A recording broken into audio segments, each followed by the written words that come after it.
Je suis toujours très impressionné par l'organisation qui est faite par le Conseil national de la résistance iranienne et l'organisation des Moudjahidines du peuple iranien, qui montre d'ailleurs que le jour où cette organisation arrivera au pouvoir en Iran, ce que, comme chacun d'entre vous, j'espère, très bientôt, a toutes les aptitudes pour gérer un aussi grand pays que l'Iran.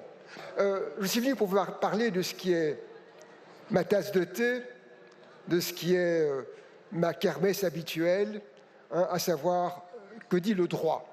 Eh bien, quand vous voyez les chiffres, 120 000 assassinats depuis 1981, 30 000 exécutions rien qu'en 1988, et pour quelles raisons?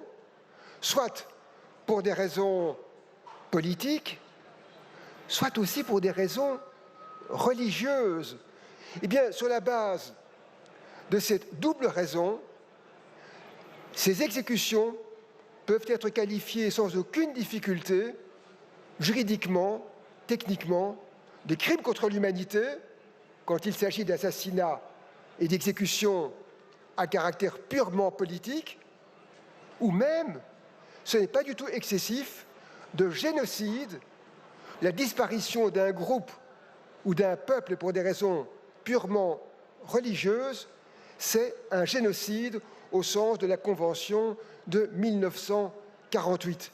Eh bien, de tels faits et de telles qualifications font que, inévitablement, ce sont des faits qui peuvent donner lieu à poursuite pénale.